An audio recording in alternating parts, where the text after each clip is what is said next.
नमस्कार, स्वागत है आपका हॉर्नबिल टीवी भारत पर। आइए एक नज़र डालते हैं अब तक की खबरों पर। छत्तीसगढ़ के उप मुख्यमंत्री अरुण साव ने गांधी जयंती के अवसर पर कलेक्ट्रेट कार्यालय परिसर में गांधी जी की प्रतिमा पर माल्यार्पण किया और विभिन्न कलाकृतियों का लोकार्पण किया। इस मौके पर 36 करोड़ रुपए के विभिन्न निर्माण कार्यों का भी उद्घाटन किया गया, जिसमें जिला पुरातत्व संग्रहालय के नए भवन का लोकार्पण भी शामिल है। नया संग्रहालय भवन बेशकीमती धरोहर की मूर्तियों को सुरक्षित रखेगा, जो पहले जीर्ण शीर्ण अवस्था में थी। इससे महाविद्यालय के छात्र छात्राओं को पुरातत्व संस्कृति पर शोध करने में मदद मिलेगी। इस कार्यक्रम में विधानसभा अध्यक्ष धर्मलाल कौशिक, तखतपुर के विधायक धर्मजीत सिंह, बेलथरा के विधायक सुशांत शुक्ला और कलेक्टर अवनीश शरण समेत बड़ी संख्या में लोग शामिल हुए। शताब्दी की पुरातत्व यहाँ रखी है, वर्षों से धूल खाती पड़ी थी और जो हमारी सरकार का मूल मंत्र है, हमने बनाया है हम ही संवारेंगे, तो हम छत्तीसगढ़ को, अपने शहरों को संवारने का काम लगातार कर रहे हैं। आज अनेक परियोजनाओं का लोकार्पण और भूमि पूजन होना है। हमारे बहुत ऐतिहासिक जो ये टाउन हॉल है उसका रिनोवेशन हुआ है, पुरातत्व संग्रहालय का रिनोवेशन का काम हुआ है। तो निश्चित रूप से जो हमने कहा है, हमने बनाया है हम ही संवारेंगे, तो छत्तीसगढ़ को संवारने का काम शहर और जिले के विकास के लिए भी आपने बड़ी धनराशि ऐसा बनाने जा रहे हैं। राज्य में जब कांग्रेस की सरकार थी तो शहरों और गांवों का विकास पूरी तरह से ठप था। हमारी सरकार बनने के बाद लगातार हम शहरों के, गांवों के सुव्यवस्थित विकास के लिए लगातार काम कर रहे हैं। लगातार राज्य सरकार राशि दे रही है निकायों को, ताकि शहरों को सुविधापूर्ण बना सके, सुंदर बना सके। और इस दिशा झरिया विधायक श्रीमती पूर्णिमा नीरज सिंह की उपस्थिति में टाटा स्टील प्रबंधन, जामाडोबा और ग्रामीण संरक्षण समिति के बीच बिजली और पानी जैसी मूलभूत समस्याओं पर सार्थक चर्चा हुई है। विधायक ने टाटा प्रबंधन से आग्रह किया है कि डूंगरी मौजा के रेल के रैयतों को कम से कम 20 घंटे विद्युत आपूर्ति सुनिश्चित की जाए। टाटा स्टील जामाडोबा के महाप्रबंधक संजय राजौरिया ने ग्रामीणों की समस्याओं के शीघ्र समाधान का आश्वासन दिया। बैठक में उपस्थित ग्रामीणों ने सफल वार्ता के लिए विधायक का आभार व्यक्त किया। इस अवसर पर कई टाटा के अधिकारी और विधायक प्रतिनिधि भी मौजूद थे। जो मुख्य विषय थे वो हमारे थे कि जिस तरीके से लाल बंगला और डुमरी में जो है बिजली और पानी की कटौती जो है वो की जा रही थी, टाटा का जो प्रबंधन था उसके द्वारा, उस पर जो है वार्ता हुई है और बहुत पॉजिटिव आश्वासन ये मिला है कि पुनः जो है कम से कम काट कर जो है बिजली और पानी जो है निर्बाध रूप से जो है जितने भी हमारे ग्रामीण वासी हैं उनको जो है दिया जाएगा। इस पर वार्ता अच्छी हुई है। साथ ही जो धान या जो भी क्रॉप यहाँ होती है उसके MSP पर भी बात हुई है, उसको लेकर। और कुछ लोगों की ज़मीन का जो मामला है वो प्रबंधन जो है उनके साथ एक करके बैठेगा और उसको सॉर्ट आउट करेगा, क्योंकि कई लोगों की लीज़ ख़त्म हो रही है। और तो इन विषयों पर बात हुई है और वार्ता अच्छी हुई है और प्रबंधन अब एक एक करके सारी समस्याओं को सुलझाएगा। साथ ही बिजली पानी का जो है वो जो है उसको नहीं काटे। उत्तर प्रदेश की समाज कल्याण मंत्री असीम अरुण ने मुजफ्फरनगर के टिटोड़ा गांव के छात्र अतुल कुमार और उनके पिता राजेंद्र कुमार से फ़ोन पर बात की। मंत्री ने छात्र को IIT धनबाद में एडमिशन दिलाने और शुरुआती खर्च उठाने का आश्वासन दिया। समाज कल्याण विभाग छात्रवृत्ति योजना के तहत पूरी फीस स्कॉलरशिप के माध्यम से प्रदान करेगा। असीम अरुण ने परिवार से बात करने के बाद एडमिशन फीस जमा करने की प्रक्रिया शुरू करवाई और IIT धनबाद से भी संवाद कर रहे हैं ताकि छात्र का दाखिल सुनिश्चित हो सके। अतुल का एडमिशन फीस न जमा होने के कारण अटका हुआ था। आगे क्या करना है, कब जाओगे?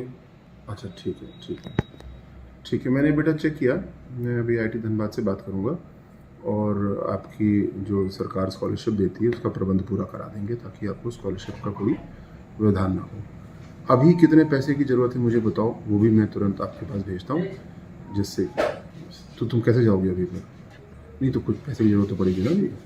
तुम एक बार पूछ लो, पिताजी से पूछ लो, अगर प्रबंध हो गया तो ठीक है, नहीं हुआ तो मुझे बताओ, हम अभी प्रबंध करते हैं।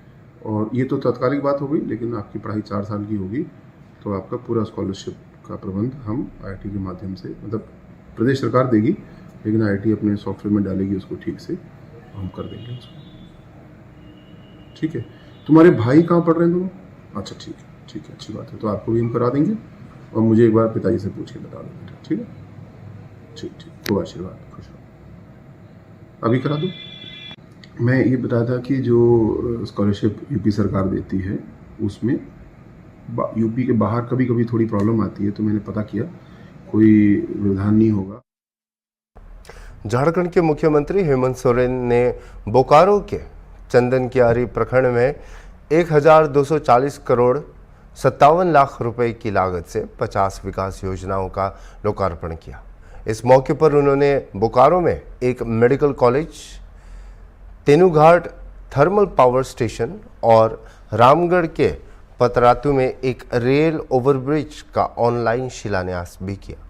मुख्यमंत्री ने कहा कि सरकार गरीब बच्चों को गुणवत्तापूर्ण शिक्षा देने, बुजुर्गों को पेंशन, महिलाओं को सम्मान और युवाओं को रोजगार प्रदान करने के लिए प्रतिबद्ध है। इस कार्यक्रम में कई मंत्री और विधायक भी शामिल थे। आज विशेष रूप से पेयजल विभाग के हमारी जलसहिया दीदी यहां पर मौजूद है और ना जाने मुझे राज्य के विभिन्न जगहों पर आप लोगों ने अपने विभाग के द्वारा किस तरीके से आपकी समस्याएं दिन ब दिन बढ़ रही थी, इसके बारे में कभी आवेदन के माध्यम से, कभी ढेर सारी महिलाओं के हुजूम के माध्यम से मुझ तक आप लोगों ने संदेश पहुंचाया था और मैं लगातार कुछ ना कुछ काम में लगा ही हूं। आप लोग देख रहे हैं, गांव देहात, बूढ़ा बुजुर्ग, हमारे घर के बच्चे बच्चियां, सभी के लिए कुछ ना कुछ हम लोग कार्य योजना के साथ इस राज्य के समग्र विकास की एक लंबी लकीर खींचने के प्रयास में है। सरकार के अभिन्न अंग के रूप में हमारे गांव से जुड़ी महिलाएं, गांव से जुड़े नौजवान, गांव से जुड़े किसान विभिन्न माध्यमों से जुड़े हुए होते हैं। कहीं आंगनबाड़ी सेविका सहायिका के रूप में, कहीं पोषण सखी के रूप में और तरह तरह के संवर्ग के रूप में वो लोग सरकार के हाथ, कान, नाक बने हुए हैं। आज बहुत सारे सरकार की योजनाएं आप लोगों के माध्यम से ही गांव-गांव तक पहुंचता है, घर घर तक पहुंचता है। उन्हीं में से आप सभी जलसहिया हैं और याद कीजिए, आप सभी जलसहियाओं का जो नियुक्ति हुआ था, वो नियुक्ति कौन किया था? वो नियुक्ति हम ही ने किया था जब हम इस विभाग के मंत्री हुआ करते थे। इस विभाग के जब हम मंत्री थे उस समय नगर विकास विभाग के माध्यम से बहुत सारी महिलाएं जुड़ी। फिर राजनीतिक आंधी तूफान चला, हम लोग सत्ता से बाहर हो गए। पता नहीं 5-6 वर्षों में आप लोगों के साथ डबल इंजन की सरकार, व्यापारियों की सरकारों ने क्या आपको मदद दिया नहीं दिया ये हमको नहीं पता, लेकिन हम ये बात जरूर जानते हैं कि ये सरकार एक संवेदनशील सरकार है। ये सरकार विशुद्ध रूप से हमारे इस राज्य के झारखंड के मूलवासी आदिवासियों की सरकार है।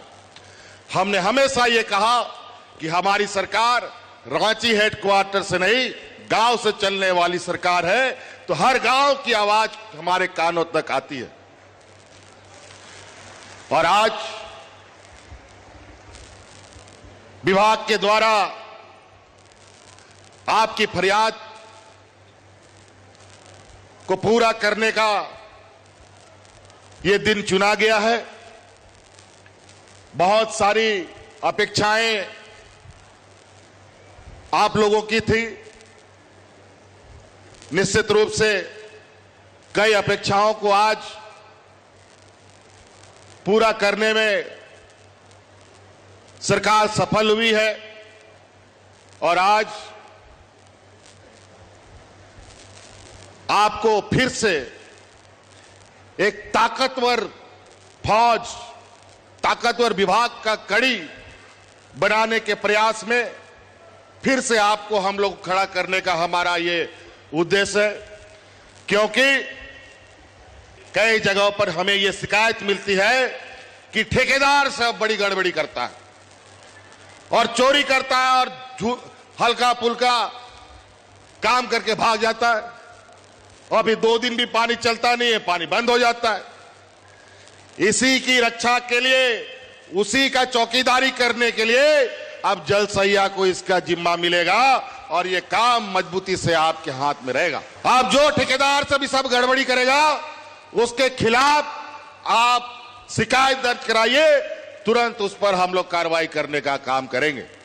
लेकिन मैं आपको बताना चाहूंगा कि विगत 4 सालों के अंदर पूरे राज्य में हमारी जो महिला समूह है, जो सेल्फ हेल्प ग्रुप चलाती है, उन महिलाओं के बीच में इन 4 साल के अंदर 12,000 करोड़ रुपया हमने वितरण किया है। और आज पता चल रहा है कि कोई राशन दुकान खोल रहा है, कोई सीमेंट का दुकान खोल रहा है, बहुत तरह तरह के काम में लगे हैं। ये निश्चित रूप से हमारा ये मानना है कि गांव मजबूत होगा तभी राज्य मजबूत हो सकता है, और राज्य मजबूत होगा तभी देश मजबूत हो सकता है। 2017 के बाद से उत्तर प्रदेश में न सिर्फ खेल को बढ़ावा मिला है, बल्कि योगी सरकार ने खिलाड़ियों का उचित सम्मान भी किया है।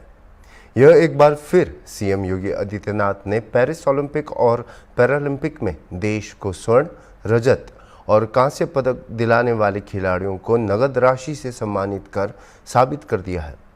आगे भी खिलाड़ियों का इसी तरह से सम्मान होता रहेगा। ये बातें उप मुख्यमंत्री ब्रजेश पाठक ने होम बिल टीवी से खास बातचीत में कही हैं। उन सबको हृदय से बधाई भी देता हूं। हम सब जानते हैं कि जिन खिलाड़ियों ने आज यहां पर सम्मान प्राप्त किया है,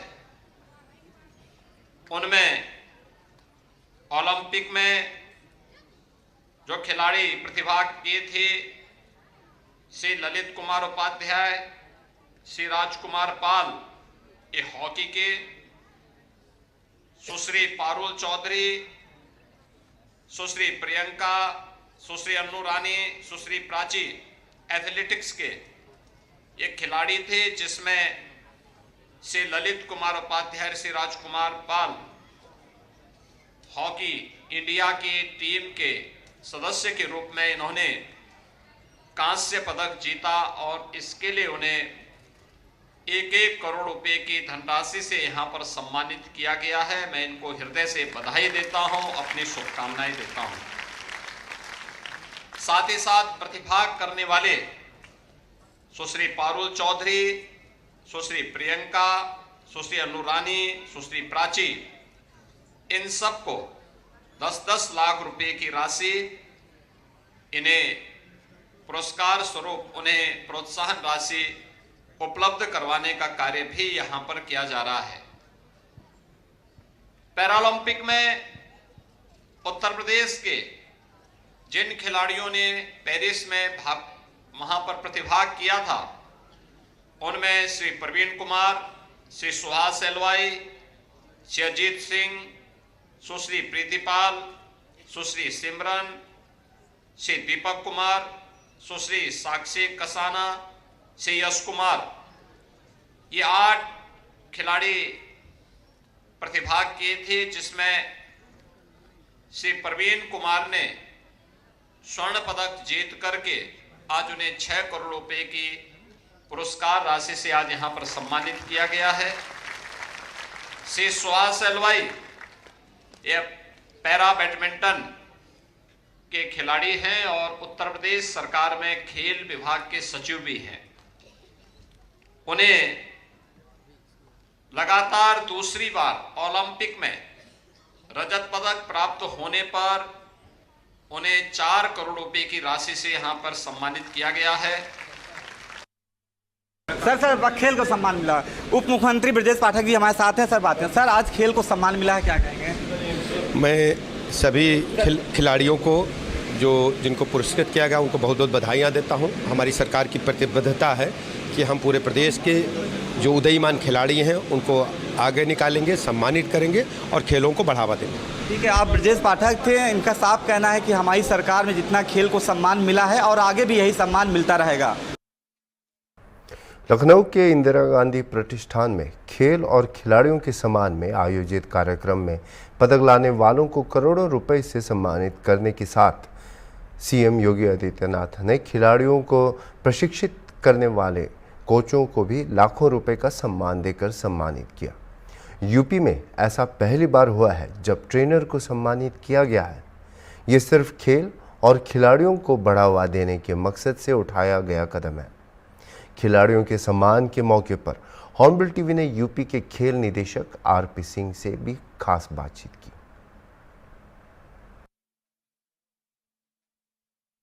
पेरिस ओलंपिक और पैरालंपिक में देश का सम्मान बढ़ाने वाले आज जो खिलाड़ी थे, आज मुख्यमंत्री योगी आदित्यनाथ जी ने उनको सम्मानित किया है और आगे भी कहा है कि खेल में यूपी में बहुत संभावनाएं हैं। हम बात करेंगे, हमारे साथ स्पोर्ट डायरेक्टर हैं आरपी सिंह जी। सर, आज पैरालंपिक और पेरिस ओलंपिक में जिन्होंने देश के लिए जो है स्वर्ण दिलाए या कांस्य दिलाए या रजत दिलाए, उनको सम्मानित किया गया। मुख्यमंत्री जी कह रहे थे कि स्पोर्ट की इतनी संभावनाएँ हैं, क्या कहना चाहेंगे पहले जो आज जो सम्मान मिला उसके लिए?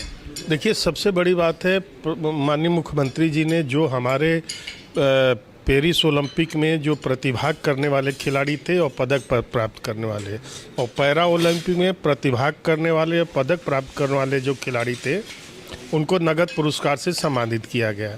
आज आपने देखा होगा, गोल्ड मेडल जीतने पे 6 करोड़, रजत पदक जीतने पे 4 करोड़ और कांस्य पदक जीतने पे 2 करोड़ रुपया। इसके साथ जो भी प्रतिभाग करने वाले खिलाड़ी थे सभी को 10-10 लाख रुपए दिए गए। इसके अतिरिक्त पहली बार जो हमारे कोचेज हैं जिन्होंने इन खिलाड़ियों को प्रशिक्षित करके पदक दिलवाया, जिनका योगदान रहा, उनको भी जो स्वर्ण पदक दिलवाए उनको 15 लाख रुपया, रजत वाले को 9 लाख और कांस्य वाले को 6 लाख रुपए। ऐसे टोटल हमारे 18 लोग थे जिनको माननीय मुख्यमंत्री जी के कर कमलों द्वारा सम्मानित किया गया। सम्मान जो है इन खिलाड़ियों का होता है, लेकिन पूरे प्रदेश भर के हमारे सब पूरे 75 जिले से खिलाड़ी आए थे, उन्हीं के सम्मुख हुआ है। इसका मेन उद्देश्य ये रहता है कि वो भी इससे प्रेरणा लें और आने वाले दिनों में अपने अपने घर जा कर के उच्च स्तर का प्रदर्शन करते हुए देश और प्रदेश का प्रतिनिधित्व करें, जिससे कि हमारे देश का और प्रदेश का मान सम्मान बढ़े। जो आज दर्शक दीर्घा में थे वही कल बच्चे हमारे पदक प्राप्त करेंगे, उनको भी एक दिन सम्मान मिलेगा। बहुत अच्छी बात कही, एक नई परंपरा की शुरुआत हुई। जो निखारते हैं यानी जो तराशते हैं जो खिलाड़ियों को, उन कोचेस को भी आज सम्मान मिला है और जाहिर सी बात है फिर इसमें भी अब कोचेस में भी आपस में एक प्रतिस्पर्धा शुरू होगी, जिस तरह से परंपरा की शुरुआत हुई है। बिल्कुल, ये बहुत अच्छा कदम है कि जो हमारे जो खिलाड़ियों के गुरु हैं, जो प्रशिक्षक हैं, उनका भी आज सम्मान हुआ है। इससे जो भी हमारे प्रदेश भर के और प्रशिक्षक हैं, चाहे वो महिलाओं के हों या पुरुषों के, सभी को इससे प्रेरणा मिलेगी और वो कोशिश करेंगे कि ज़्यादा से ज़्यादा बच्चे हम राष्ट्रीय अंतर्राष्ट्रीय स्तर पर निकालें, जिससे कि हमारे प्रदेश और देश का सम्मान बढ़े और उनका भी बढ़ता है। देखिए, जब कोई पदक प्राप्त करता है तो खिलाड़ी का भी बढ़ता है, उसके घर वालों का बढ़ता है, उसके ज़िले का बढ़ता है, उसके राष्ट्र का, सभी का सम्मान बढ़ता है। तो मैं तो यही कहूँगा कि ये बहुत अच्छा कदम है। सर, मुख्यमंत्री जी कह रहे थे, आप सुन रहे थे कि खेल में कितना सम्मान लोगों को कर रहे थे और खेल में कितनी संभावना है, खासतौर से यूपी में। आप भी स्पोर्ट डायरेक्टर हैं, एज ए स्पोर्ट डायरेक्टर आप क्या अपील करना चाहेंगे? जो न्यू कमर हैं, जो प्लेयर्स हैं, उनके लिए क्या कहेंगे? और जो गांव के लोग जो कहीं ना कहीं किसी अभाव के चलते नहीं आ पाते हैं आप तक, कि उन लोगों के लिए क्या मैसेज देना चाहेंगे? देखिए, सबसे बड़ी बात है कि उत्तर प्रदेश इस समय देश का सबसे युवा प्रदेश है। जैसे भारत हमारा विश्व में सबसे युवा देश है, सबसे ज़्यादा युवा हैं, वैसे ही उत्तर प्रदेश में सबसे ज़्यादा किसी भी स्टेट से युवा हैं। तो यहाँ खेल प्रतिभाओं की कमी नहीं है। अब इनको सही दिशा निर्देश मिल रहा है और सही मार्गदर्शन पे चलेंगे तो युवा आने वाले दिनों में बहुत ही अच्छे रिजल्ट देंगे। देखिए, आप आरपी सिंह जी थे, खेल निदेशक हैं, जिन्होंने साफ एक मैसेज किया कि अगर युवा अच्छे रास्ते पर चलेंगे तो उनके लिए वाकई में कल का जो फ्यूचर है बेहतर है, सुनहरा फ्यूचर होगा। वीडियो जर्नलिस्ट अनिल सैनी के साथ अनूप चौधरी। उत्तर प्रदेश में एक पेड़ मां के नाम अभियान की सफलता के बाद उसकी सुरक्षा कैसे की जाए, इस पर भी एक अभियान की शुरुआत का आगाज हो गया। लखनऊ के इंदिरा गांधी प्रतिष्ठान में आयोजित वन वानिकी 2024-25 का शुभारंभ इसी अभियान का एक हिस्सा है, जिसकी विधिवत शुरुआत राज्य मंत्री स्वतंत्र प्रभार डॉक्टर अरुण सक्सेना ने विभागीय अधिकारियों के साथ की है। इस मौके पर मंत्री अरुण सक्सेना ने बताया कि कैसे वन संपदा से राजस्व, सुरक्षा और रोजगार के रास्ते खुल रहे हैं। लखनऊ में नाइट सफारी का भी जल्द शिलान्यास करने की बात मंत्री अरुण सक्सेना ने की है। हाँ, क्या पूछ रहे हैं? नाइट सफारी है जी। देखिए, मैं तो कहूँगा लखनऊ वाले बहुत खुशनसीब हैं। दुनिया की छठी नाइट सफारी हिंदुस्तान में बन रही है, अब वो भी उत्तर प्रदेश में और लखनऊ में बन रही है। और मैं समझता हूँ वो दिन दूर नहीं जब हम जल्दी ही, हमें उम्मीद है हर हालत में इसी साल में नाइट सफारी शुरू हो जाए।